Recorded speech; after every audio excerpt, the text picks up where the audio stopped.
toi riffi. Riittääkö se niinku liidaavaksi elementiksi? Kai se riittää. Ei riffissä oikein voi olla muuta kuin riffi. Niin. Kyllä taas muistan ensivaikutelma tästä riffistä oli silleen, että jes. Helvetin hyvän kuulonen.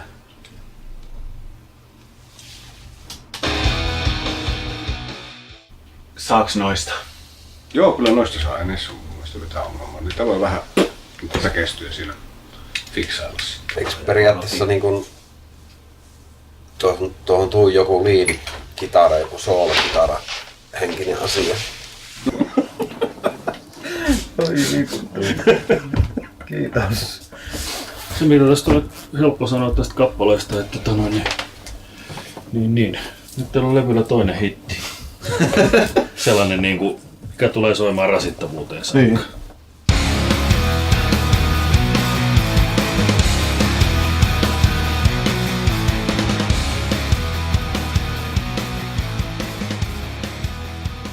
Biisi ainakin tällä hetkellä niin lähti sillä lailla, että sai alkunsa niin, että me mentiin tuonne meidän kämpille yhtenä aamuna ja minä olin taktisen 20 minuuttia myöhässä, niin kuin minä usein oon. Tykki oli taas myöhässä treenikämpältä ja pisti viestin, että tee joku riffi. Ja sit Haapasalo oli semmoisen riffin rakennellut, sit sitä vähän yhdessä ihmeteltiin ja ruvettiin rakentaa siihen ympärille sitten muuta laulua ja siinä ei mennyt kovin montaa tuntia siinä ton biisin niin kuin säveltämisessä. Se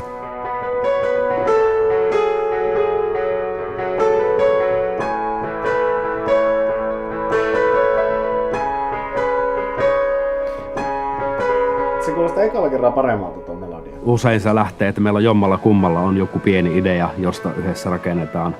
Tai sitten keksitään jopa se idea siinä yhdessä. Että tehdään joku tämmönen ja sit siinä.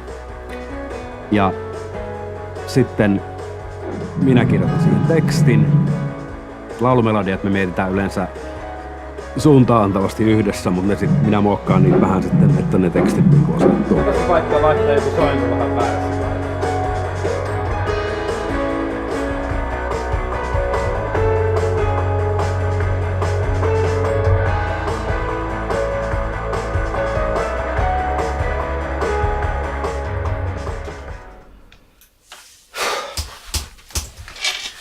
Se oli tupakkatauko. Mun mielestä merkattua. Se on lounastauon jälkeen yleensä tälleen nopeampi. Hullu.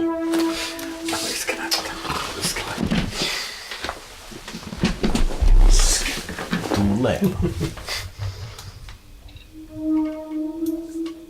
No usein se sävellysprojekti meillä on sellaista pään seinään lyömistä. Nyt jotenkin nämä biisit, mitkä väsättiin tähän sessioon, niin ne on mennyt niinku jotenkin hirveän helposti. Ja se on kummankin päällä. Niin tai sit jotenkin, että sitä riffiä sit soittaisi jotenkin vähän eri tavalla, kun se tulee muualla. Mm-hmm. Kato, kun nyt jos tuossa taas jotenkin meininki stoppaa, niin sit rupee vituttaa, että miksi tää koko ajan pätkii. Jos se tehtiin jotenkin silleen, niin se tässä vaiheessa niinku rumpumeininki jotenkin. Kertosää, en muista mistä repästiin, mutta se taisi olla toisesta tuotoksesta. Ehkä sen takia mulla on vähän ollut sellainen fiilis, että onko tää kokonainen. Osia kaikkia ei ollut suoraan sävelletty juuri tähän kappaleeseen. Nyt kun tietää paljon enemmän, sanotaan, tietyllä tavalla säveltäminen on helpompaa ja sanottaminenkin. Vähän tietää, mitkä jutut toimii jo niin kuin varhaisemmassa vaiheessa.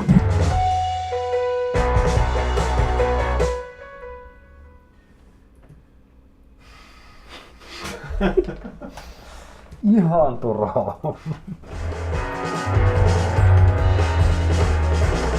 Lopussa tulee tietenkin tuo 2 kertaa ja sitten TDD. Haluatko soittaa sen kitaran? Ei.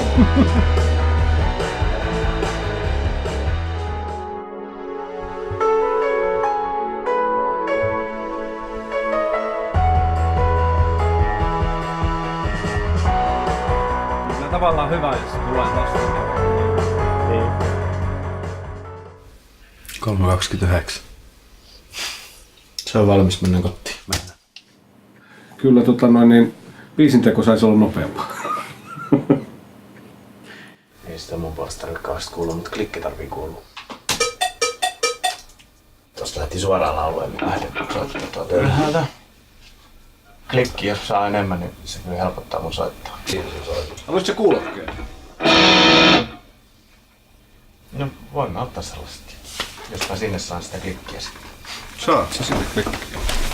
Ei tinkiä, että saa klikkiä.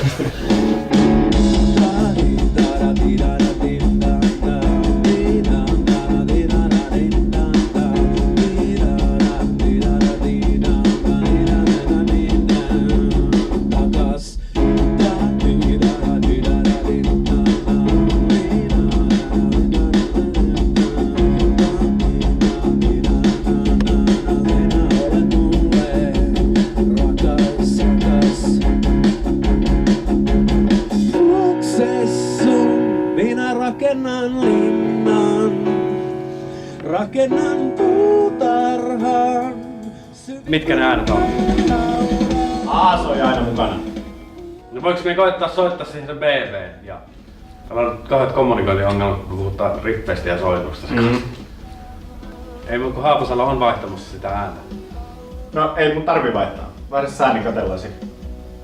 No kokeillaan, me pauko sanoo ihan, että me ei tiedä lähteekö se kertsi hyvin siitä G:stä. Kuunnellaan. Itsessään nämä kuulostaa siistiltä, mutta Sopiks C-En kanssa yhteen, jos on tämä ja tämä sävellaji kyseessä, niin et se on silleen niin kuin se hidastaa vähän sitä flowta, että mä tykkäsin enemmän, että olisi sellaista kokeellista flowta ja että niin vaan roiskittaisi ja mentäisi eteenpäin. Ja joissain asioissa me ollaan tehty niin ja siitä on tullut aika hyviä tuloksia.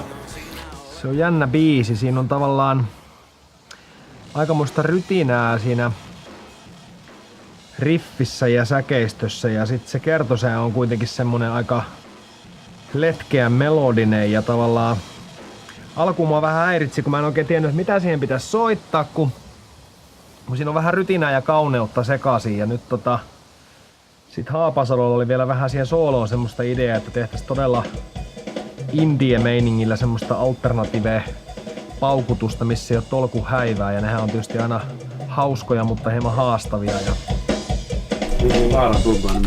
Siinä oli vaarantuntua kyllä. oli niin paljon vaarantuntua, että pisti itse pois. Mut sit tulee voittajalla, kun se ykkönen kuitenkin löytyy. Niin just. Mä haluaisin kuulla tän Raida, jos se on tossa. sitä kannata kuunnella. Mä koostan ton lopun tosta. No koosta se loppu, niin tuu paikalla. Niin. Hidasta ja päätöksenteko kestää kauan. Vai onko tää nyt sama, mitä sulle tulee? Se on sama kuin mulla, mutta sano mitä haluat. No klikkiä. Vielä kovempaa. Klikkiä, mä haluaisin aina vaan lujemman. Tossa sit kun sovitettiin sitä kappaletta eilinen päivä, että juutalainen pääsee soittaa rumpuja siihen parasta aikaa, niin ehkä siinä rakenteessa oli sit kuitenkin vähän vääntämistä. Et mulla oli, kun tultiin tänne studioon, niin mulla oli semmonen fiilis, että eikö toi nyt ole ihan valmis tossa, että soitetaan vaan, mutta ei se sitten ollutkaan. Et se vähän piti... Ensimmäinen kertosäippö lähti vähän liian puskista kuulemaan, että se ei ollut kuulemma hyvä juttu. No kyllä siihen aikamoista häröä tuli tohon varsinkin soolo-osiin, että niissä ei tolkuhäivää niissä soitoissa. Onks se hyvä? Oliko siinä tolkuhäivää? Sinä, joka kuuntelet tätä, niin tiedät, että se on häröä, mutta se on tarkoituskin ollut sitä. Siinä sitten kun ruvettiin tosiaan sitä soolokohtaa paukuttamaan, niin siinä ei mennyt kuulokkeekkaan pysyä päässä, miettii pitääkö hakea roudariteippiä, että saadaan se pidettyä päässä ne kuulokkeet, mutta... Mä en ole nähnyt taas niin kuin Hapsu näki tuota asiaa, että siinä on niin kuin liiallista hajontaa siinä eri osien välillä. Suurimmat haasteet ehkä se on mun päässä just se, että sit saa kokonaisuuden sen popin ja rockin yhdistettyä niin, että se on niinku tyylikäs. Mä oon kuullut sen kyllä ihan alusta alkaen niin kuin ihan yhtenäisenä biisinä, että vaikka siinä onkin riffiä ja rockisäkeistöä ja sitten tuollainen stadion pop-rock kertsi, niin Pitääkö se tiukentaa nyt sitten ennen kuin soitetaan kitaralta? Näin. klikkihän tuo on vedetty. Niin. Puutarhan. Alkaisi siitä puutarhan. Elikkä ensin tulisi ilman mitään niinku se Vuoksessun, rakennan Silleen sä mun mielestä oot soittanutkin. Okei. Usko loppu. Jes. Onko pää niin laihtunut? Vanha kunnon roudariteippiä päähän temppu pitäisi. Jaksatko vetää samaan? Vaikka crashin siihen tun riffisolo ykköselle, nyt siellä on jotenkin raidiin vähän. Sitten tuli mieleen siinä välilollissa, niin pitäisikö siihen vetää se tum? Jotenkin, musta tuntuu, että se niinku... Joo, se on vähän jotenkin outo se. Sitten se niinku lähtis. Joo, se on vähän jotenkin outo, kun se vähän niinku loppuu ja niin. sitten ei lopukkaan jotenkin. Ja sit sieltä katoa ne sellaiset jatsit, mikä oli just siistiä. Niin sit tän. Niitäks meni? Niin.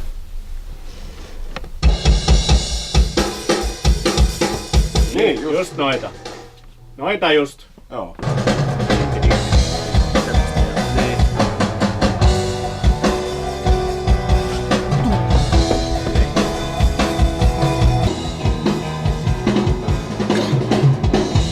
Kolmannella kerralla pitäisi tulla uudestaan se. Eikö siinä ollut nyt jo aika valita? Kyllä minä ainakin on semmoinen, että mulla pitää olla ne päivämäärät, että minä saan oikeasti jotakin tehtyä. Tiedä miksi. Se on se tekstin kirjoittaminen semmoista vuoren pesemistä, että hammasharjalla. Että niinku jotenkin sitä pelottaa ryhtyä edes tekemään. Senkin takia sitä varmaan lykkää sitä aloittamista. Tai ei välttämättä näytä siltä, mutta meillä on nyt parempi tilanne kuin normaalisti. Meillä on sellaiset aiheet näihin biiseihin. Meillä löytyy vanhoilta levyiltä kappaleita, jossa on täydellisesti äänitetyt pohjat ennen kuin mulla on edes ideaa tekstistä. Ja se on karmeita. Se on niinku... Sit pitää löytää se teksti, joka istuu täydellisesti siihen, niin sitä en kyllä suosittele kelleen. Luona se on Linnani kappale oli sattu tämmönen hyvä esimerkki laulusta, joka on niin kuin tosi vaikea saada niin kuin uomiinsa, että se alkuperäinen idea oli tehdä pöhkö rakkauslaulu. Sitten se homma lähti siitä karkailemaan niin, että jossain vaiheessa tässä oltiin vankilassa. Jossain vaiheessa laulu Minä olin kuollut, joka haudan takaa jutteli.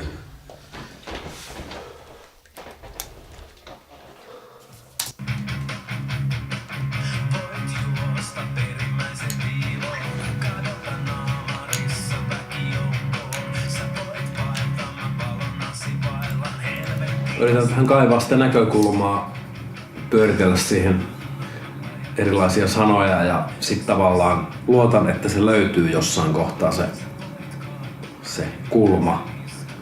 Ja sitten tavallaan käyn sitä vielä läpi ja muokkaan sitä sen kulman mukaan. No siis se luonasi on linnani.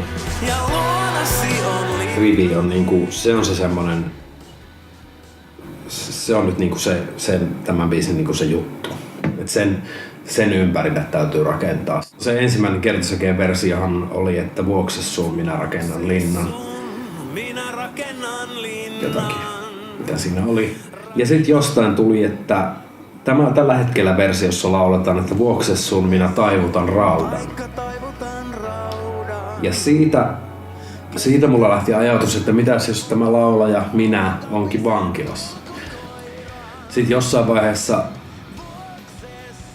mietin semmoistakin, että ehkä tää laulun minä onkin kuollut. Huudellaan haudan takaa jotain. Nämä kaikki on semmosia, että tää on niinku ikään kuin sitä toisen tason ajattelua. Tämmönen. Niinku tavallaan, että yritän kirjoittaa sen tekstin joka tapauksessa niin, että se toimii myös rakkauslauluna sen kummemmin ajattelematta, että jos joku haluaa kuulla siinä vaan hassun, hupsun rakkauslaulun, niin se kuulee sen. Mutta että sillä olisi mulle itselleni semmonen vähän kieroutunut taso. Jossain vaiheessa tästä meidäs muuten tullut myös joku tosi häiriintynyt niin kuin, että tämä onkin niin stalkerin näkökulmasta.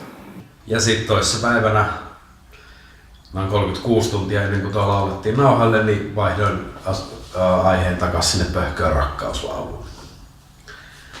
Melodiat uusiksi. Tule tyttöni, hupajava hupsuni, elämäni luu, elämäni valtti.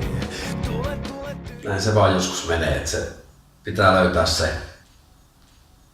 se muoto, mikä tuntuu oikealta. Ja tää on nyt ensimmäinen näistä säkeistä lauluideoista, mikä on tuntunut luontevalta. Ja sitten kun se löytyy, niin ei siinä kirjoittamisessa sit lopulta mennyt kuin yksi yö. Käsieni suo, käsieni juoksu. Käsieni suo, käsieni juoksu. Käsien! Pitääkö se nousta? Eiks vaan? Niin. Ei haittaa, jos tulee pikkusen lujempaa helaa paskaa. Kun mulla on kato pipo välissä tuolla. Totta. Yksi sävel vaan, vaikka? Ajattelin, että se olisi 2 säveltä. Kato, siinä tulee sitä joku ekstra tahti tai semmonen, niin olisiko se siistin kuulunut, jos se seuraus tekisi siitä semmosen dilein, että se jäisi sinne? Seuraus. Niin. Olisiko se silloin kiinnostavampi, että siinä olisi 2 ääntä? Sinä olet seuraus. Seuraus. Oliks vokaalit? Vai oliks seeraus? Ole seuraus. Seuraus. Seuraus. Ai, vähän lipsui. Vähän kävi kanttareilla, mutta... Joo, mutta ihan hyvä meininki. Hyvä meininki! Tule tyttöni, muriseva muijani, kesytä mun pää, kesytä mun kieli. Tule tyttöni, kikattava kissani, suuni pistä kiinni. Tule tyttöni, värisevä varpuni, käsieni suo, käsieni juoksu. Tule tyttöni, katujeni kantari, sinä olet syy, sinä olet seuraus. Joo, nyt kuulosti paremmin. Siinä on muitakin vaihtoehtoja tietenkin. Ei, nyt toi nipistä kiiki kuulosti paremmalta kuin ekalla kerralla. Joo, tossa on kyllä Juisi kääntyy haudassa. Ei se haittaa. Täni hupajava hupsuni. Nyt me on ihan sekaisin, missä me niitä tein.